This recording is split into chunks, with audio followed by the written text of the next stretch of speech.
Hello, everyone, and welcome to episode 55 of Magic and the Law of Attraction. How to add numerology to your spell work. There's power in numbers. That old saying might have been referring to getting people together to create change, which is an amazing thing. But when you think about it, it also applies to numerology. Numerology is the magical meaning and significance of numbers. And when we learn a little bit about numerology, it opens up a whole new world of ways that we can add an extra boost of power to our spell work. So, how do you begin? What do the numbers mean and how can we add them to our spells? Well, you and I will be covering all of that and more in this episode of Magic and the Law of Attraction. But before we get to that, I have a special announcement. 2023 is coming and it could be your most magical year yet. Do you want to make some amazing magic with me all year round? Well, you can with the new moon candle spell kits and the full moon spell kits. Each month, I offer two very special once in a lifetime spell kits that can build your skills, and you can have so much fun doing them. The new moon spell kits are candle spells that coincide with each new moon. You can either do it yourself with the spell kit only option. And then if you order that, we'll send you a deluxe candle spell kit right to your home with everything that you need, plus complete instructions taking you step by step through creating that spell. You could also do it with me with the spell kit and workshop option. With that, you'll get this candle spell kit mailed to you, just like in the spell kit only option.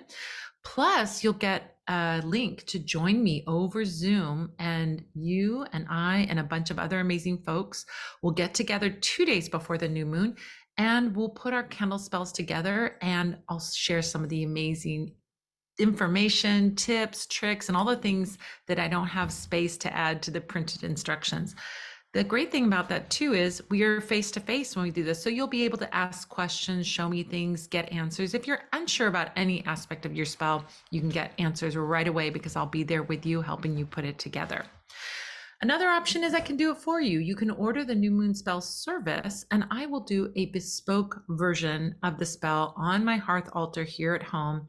You will come and join me when we light the candles, the beautiful service when we light the candles, and you'll also join me over Zoom when we do the candle reading, which is the candle report, looking at the candle wax, etc., how your candle did. So you'll have 2 meetings with me.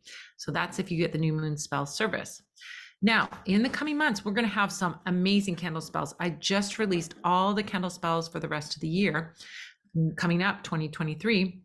Like we have, for example, the Dark Moon Magic Candle Spell Kit for transformation, or the Mermaid Love Spell Kit for healing and love. These are some of the beautiful spell kits that we have coming up.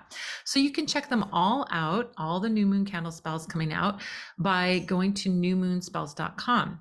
Now we also have full moon spell kits and workshops that take place before the full moon. These are deluxe non-candle spell kits that are shipped to your home, and then you join me the day before the new moon over Zoom, and we learn about the lore and the history and the magic as we put our spell kits together, or we learn how to use them and work with them. We have some amazing spell kits coming up in the next few months, like the Moonstone Elixir spell kit that teaches you how to make a full moon charged gem elixir, or the charm casting kit that teaches you how to put together and use a charm casting set for divination. I can't wait for these. These are so fun. So you can find all of these and more by going to fullmoonspell.com. So new moon spell or new moon spells will take you both to the same place for the new moon spells. Fullmoonspell.com will take you to look at the full moon spells. And we have a new feature this year. This is exciting. A full moon subscription service and a new moon subscription service. You can subscribe to the full moon spell kit or the new moon spell kit and workshop or service, or the kit alone, and you'll automatically get magic every single month. We only bill you once each month, and as long as you're subscribed, you'll be the first on the list to get the upcoming spell as soon as it's released. Not only that, but if you subscribe, you'll get a discount for being a subscriber. So just go to fullmoonspell.com or newmoonspells.com and look for the subscription option. All right, let's talk about numerology. Numerology, what is numerology? Well, numerology is the study of the symbolism, the meaning, and the magic of numbers. If you are a numbery sort of person or you're gravitating toward numbers, you might want to include magical numbers in your spell work.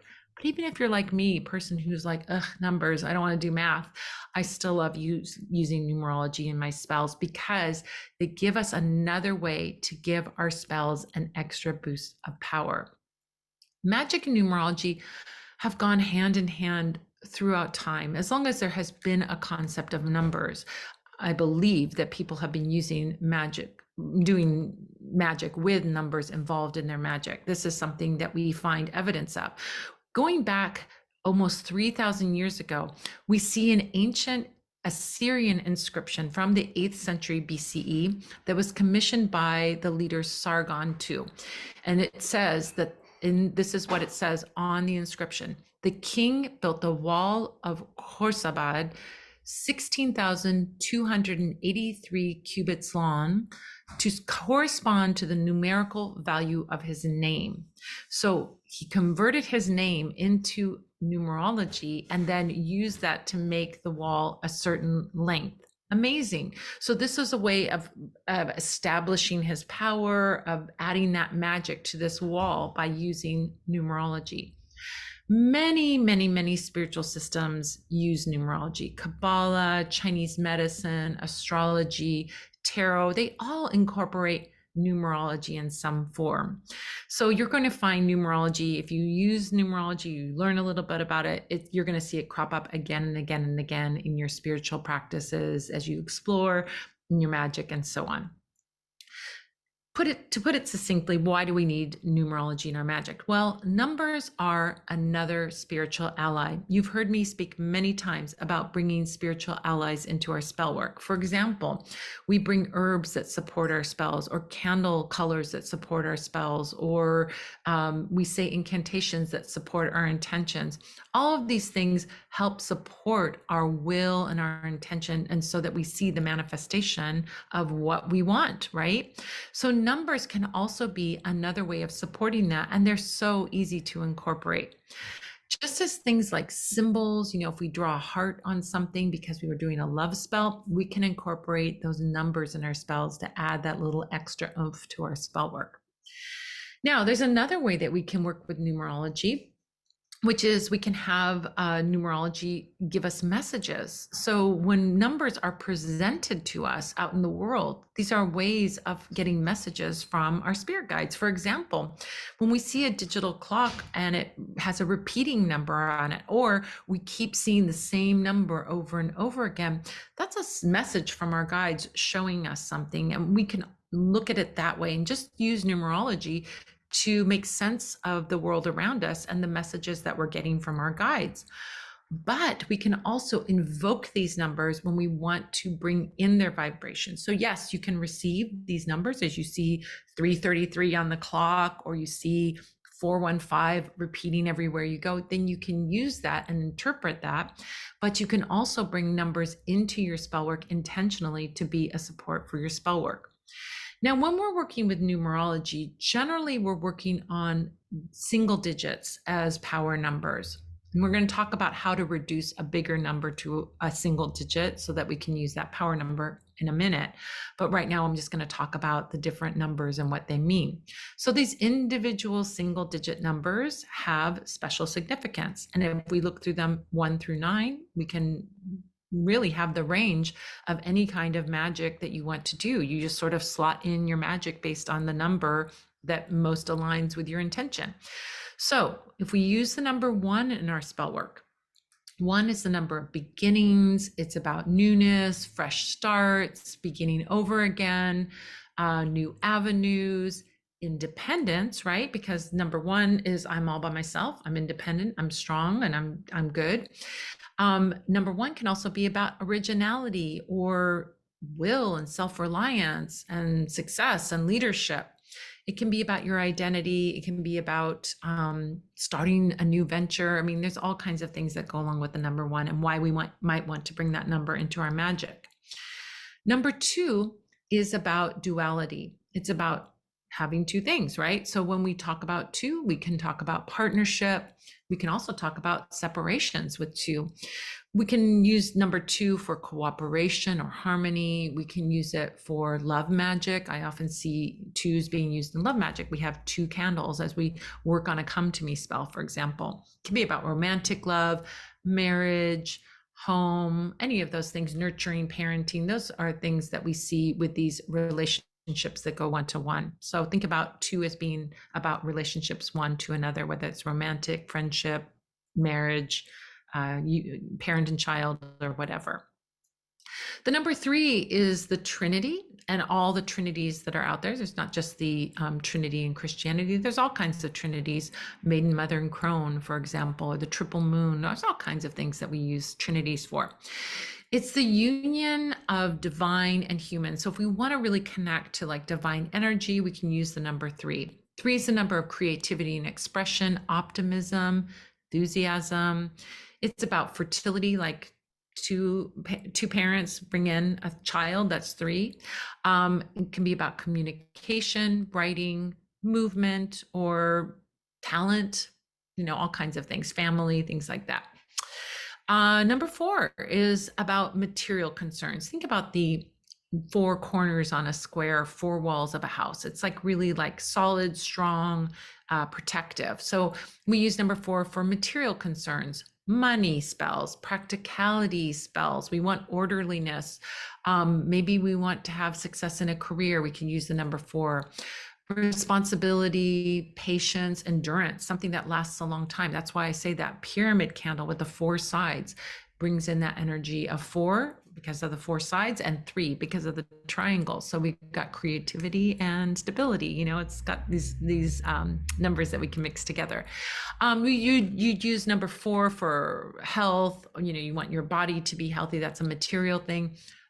Real estate, buying or selling a house, getting a job. These are all things that you could use number four for. Number five is for adventure. It's about change and freedom and exploration. So if you want to break out of the barriers or change something, or you want success in an unconventional area, you might bring in the number five. It also brings in travel and imagination and curiosity, sensuality. All of those things can really be enhanced by using the number five in your spell work. Number six is about harmony. Think about like the six sides of a hexagon, harmonious. Like think about bees working together. That's what I always think about with the number six. The beehives have those little cells inside, and those cells have six sides to them. So I think about how bees are very cooperative and they work together as a community and in unison for the benefit of all, right? Well, that's the energy of six. It's harmony, it's beauty, it's balance. It's about healing, comfort, being of service, the community. It can also be about romance because the number six is associated with Aphrodite. And so it can be about romance and love. But it has all of those beautiful qualities to it. So if you need more peace and harmony, bring in the number six. If you want more romance, you want to be of service or to get some help from someone, number six is really good for you. Number seven is about kind of the philosopher number, right? So it's about wisdom and having faith and spiritual connection. All spirituality revolves around the number seven. It also has this quality of contemplation, introspection, sort of like how you appear to others, and working in religion, working within religion. So spirituality and religion also thrive under the number seven. So we have this number when we want to bring in more wisdom, or we want to connect spiritually more deeply. We want to have more insight and intuition. That could be a great number for that. Number eight is about achievement. It's like you're at the peak of your power, right? So this is when we talk about power numbers, this is a real power number. Number eight is about success. It's about authority. It's like you're getting to the top. We can use number eight in money spells, prosperity spells, career spells, any place where you want to be at the top, you would use a number eight in your magic. Number nine is about the culmination, the completion, your wishes coming true. It can be about endings, letting go of something. We can also think about 9 as being like the graduation, leaving behind one thing and moving on to the next thing or to your new thing, right? Evolution, changes, all of those things we can work with number 9, but it's about evolution. It's not just change, it's change that's like improvement, growing. We can bring in that number for that. There's also a couple of numbers that you might see used in numerology that have some special, meaning to them. They're 2-digit numbers. So number 11 is considered to be a master number. That's why when we see 1111, make a wish, right? It's a master number. It's about intuition, enlightenment, prophecy, psychic ability. So that's a very special number.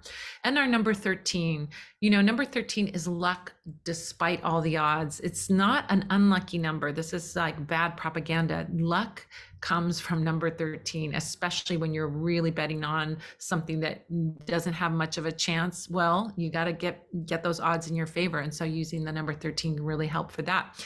13 is also about transformation and magic and manifestation. So it's a fantastic number to work with to really create change and to really turn things to turn out well, in the end. So this is a really good number to work with.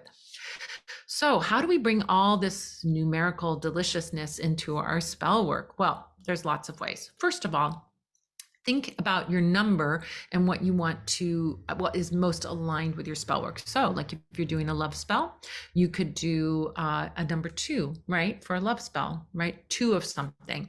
If you were doing a money spell, you could do 4 of something or 8 of something and so on. So find the number that most aligns with your intention and then add that to your spell work.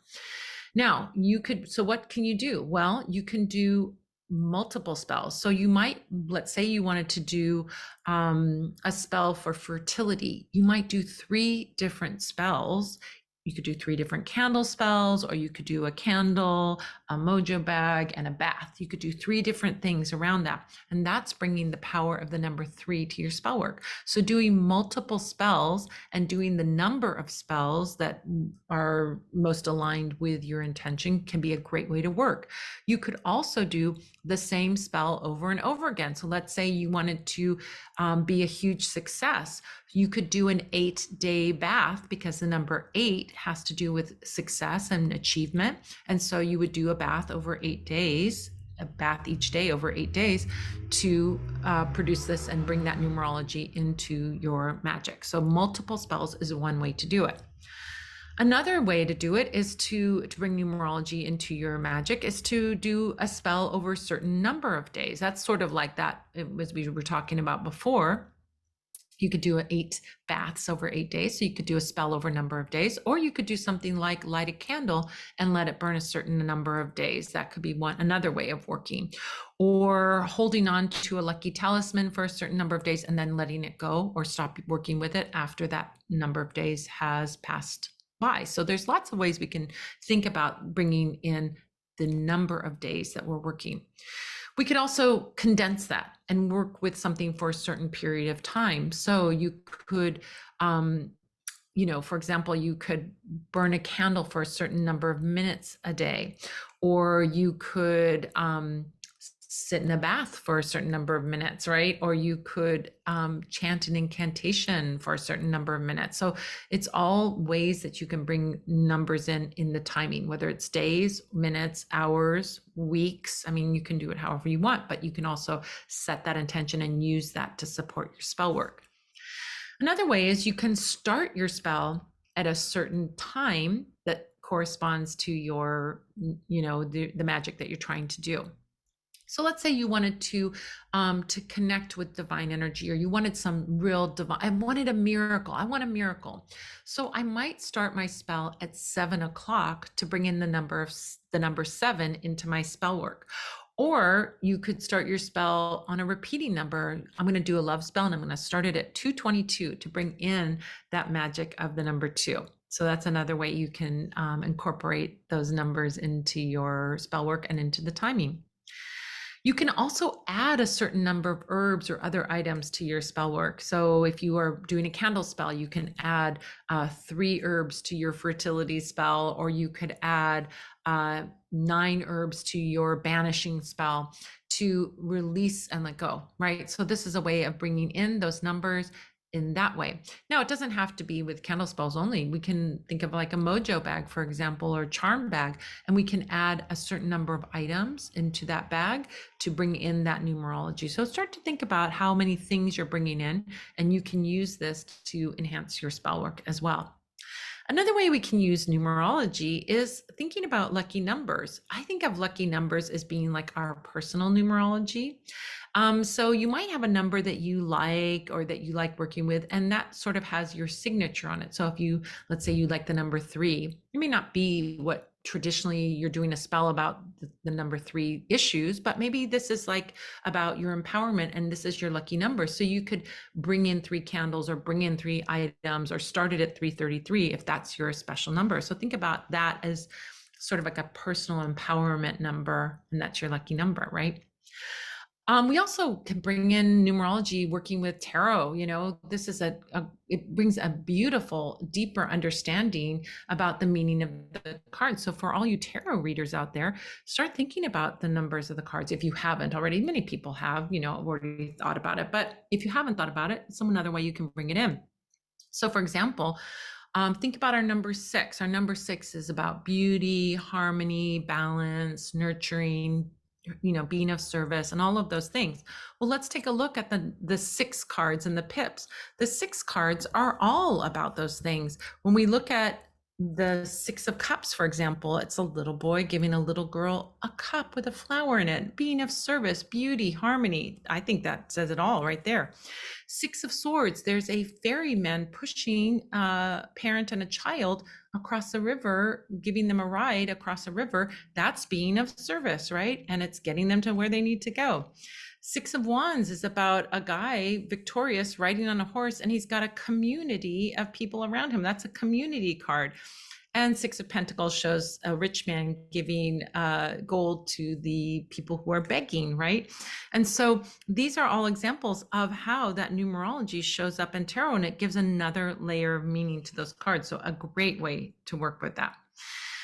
Lastly, I'm going to say about that, 1111, make a wish. It doesn't have to be, we've all heard that thing, 1111, make a wish, right? And we all do it. I hope we all do it. It's a great way of like noticing that number and taking advantage of that moment when that number is appearing for us. But it doesn't have to be 1111 only. It can be 222, 111, 333, 444. It can be 555. It can be 606. We don't have 666. We don't have 777, but it can be 606, or it can be 707 or 808. We can bring these numbers. When we see these special numbers show up on a clock, we can make a wish. We can also align the wish to the number. So if you see 444, you can make a money wish, right? If you see 222, you can make a relationship wish, and so on. Now, there are some special ways that you can use numerology in candle spells. For example, if you're working with a vigil candle and you're poking holes in the top of the vigil candle to drop a little drop of oil. Now, normally I recommend 7, dropping 7 in, but you can dropping 7 drops, 7 holes and 7 drops. That's what I do. That's my sort of go-to, because why? I'm wanting to bring in spirit to help with the situation. So 7 works for everything. But you could maybe figure out a number that works more with your spell work. For example, if you were doing a spell for personal empowerment, you might just make 1 hole with 1 drop of oil to emphasize the number 1, because it's about your independence and success and individuality. You can also work with numbers and candles doing multi-day spells, burning a candle. So you could either burn 1 candle over a certain number of days, or you could take small candles and burn those 1 each day for a certain number of days. So that's another way that you can work with candles to bring in that numerology to support you.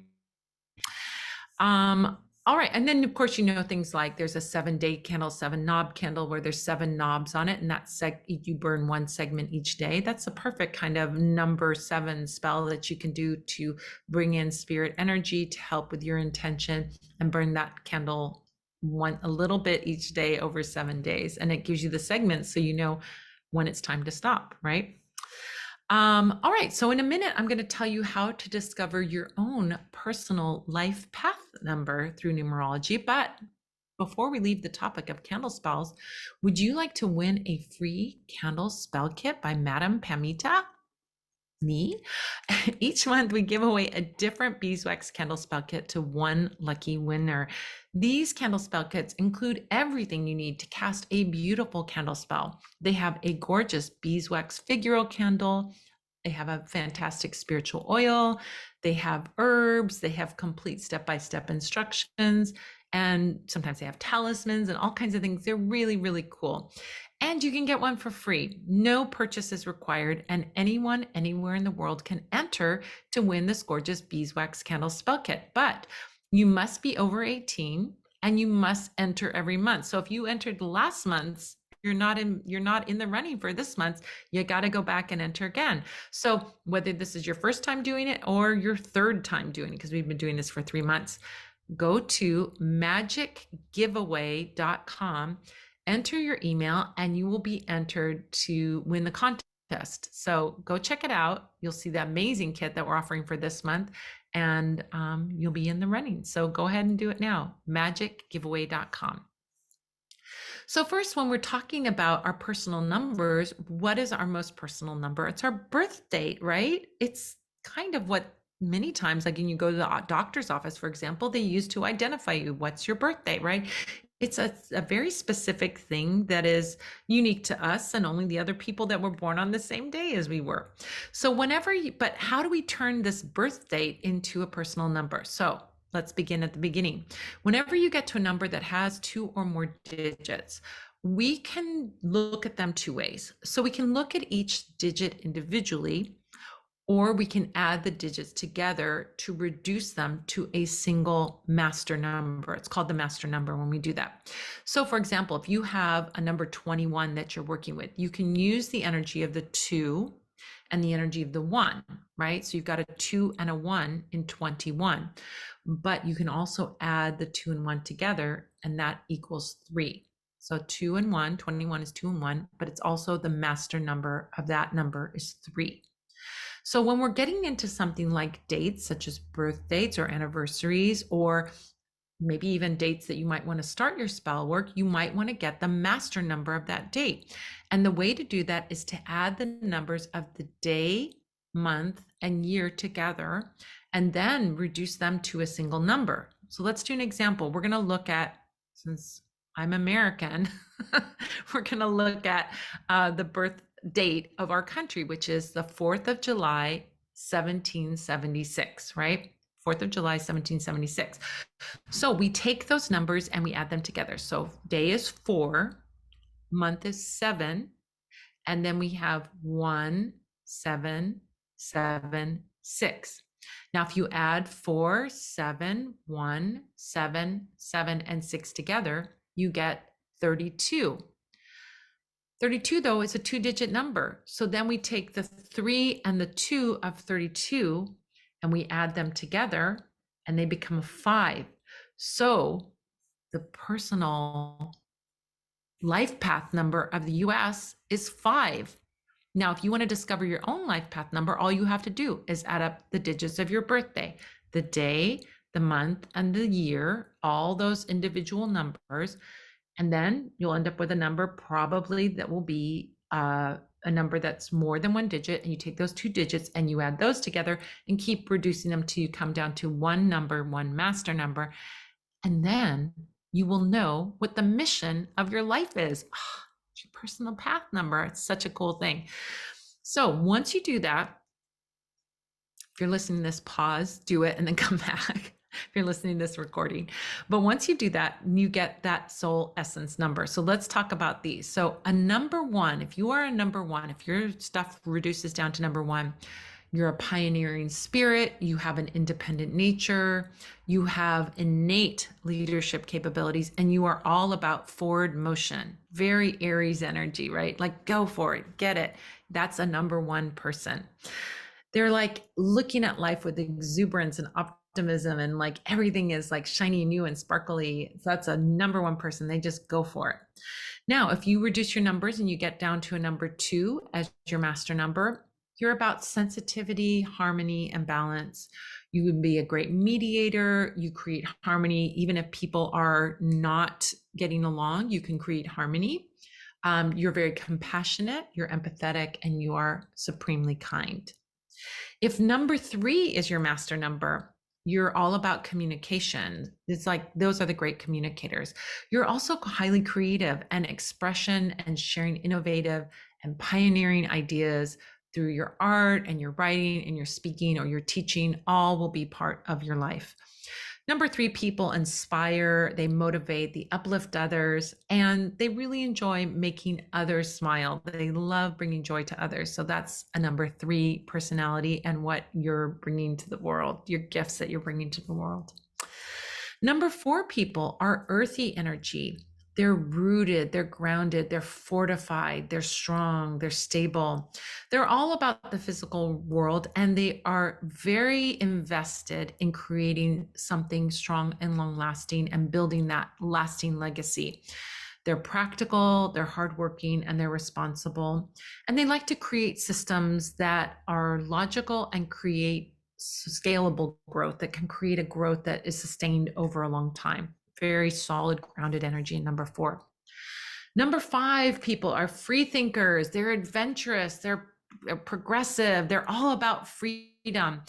They also experience the world through their 5 senses. They love tasting good things and smelling good things and sensing good things. They're about it all.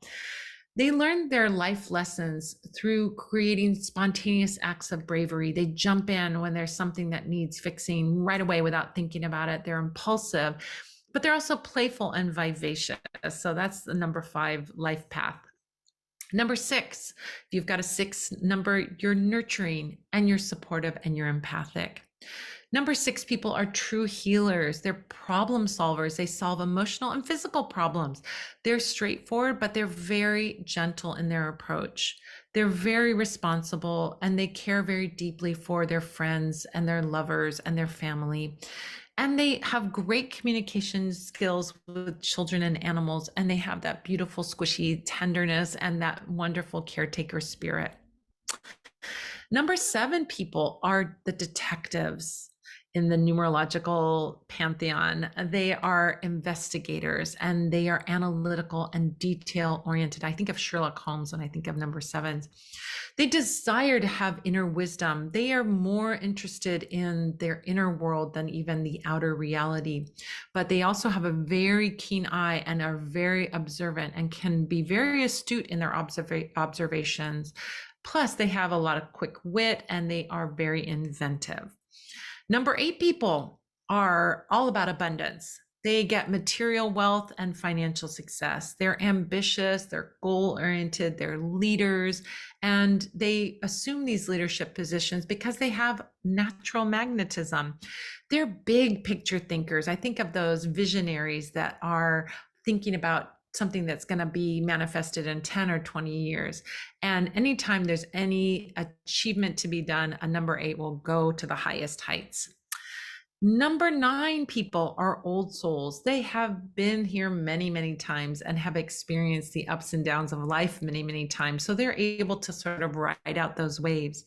They're able to psychically connect the dots to understand things far beyond the comprehension of most people. And they are very much oriented toward reaching higher states of consciousness. They also help others achieve these higher states of consciousness and this spiritual awareness, and they want to transform the world and inspire others to explore their own spirituality. So it's a wonderful number to have. Now, if you have figured out, how to figure out your birthday, you can also work with numerology and dates to figure out a time to start your spell. So you could start your spell, let's say if you wanted, let's say you wanted to have success and achievement. So you're going to start your spell at 8:08 on the 8th day of the month. That's one way you could do it. But you could also add the month, day, and year to get to the master number of that day, and then just go along till you get to an 8. So for example, if you start with today, and today is, for example, a 4, then the next day will be a 5, and the next day will be a 6, the next day will be a 7, and then the day after that will be an 8. And so you can start your spell on that date. So that's another way of working with that date numerology. So start thinking about the numbers around you. Use them as these magical messages from your spirit guides. So, for example, if you keep seeing the same number, if you see a repeating number on a clock, make a wish and make a wish that is aligned with the number that you see. Think about ways that you can add magical numbers to your spells. You could choose the focus of your spell and find the numerological number that will best support your spell. And then think of these inventive and creative ways that you can bring that number into your magic. Well, that about does it for this episode of Magic and the Law of Attraction. If you would like to get even more info about numerology and how to incorporate numbers in your spells, then check out the Learn page over at Parlor of Wonders, where you will find a ton of free resources, including workshops, blog posts, how-to guides, how-to videos, past podcast episode. And you'll also find the way to join me live over Zoom for the Magic Q&A Tea Party every Sunday at 5 p.m. Pacific, 6 p.m. Mountain, 7 p.m. Central, 8 p.m. Eastern. Just go to parlorofwonders.com, click on the Learn tab to see all the goodies there. I want to say thank you to all the Spell Squad members out there who have subscribed to and enjoyed this podcast and shared it with their friends and family. I want to say thank you to the fabulous folks who have left reviews on iTunes and Stitcher. And I want to say thank you to Gilles Navarre for production and engineering. Thank you to Manfred Hofer for announcing. And thank you to you for joining me, whether you are here live with me or you're listening to the podcast later. I'm looking forward to seeing you next time. We'll be answering the question, troubleshooting a spell that didn't work. That's not a question. It's a thing. But anyway, we'll be talking about that next time. And until the next time, this is Madame Pamita saying, keep making your life the most magical adventure ever.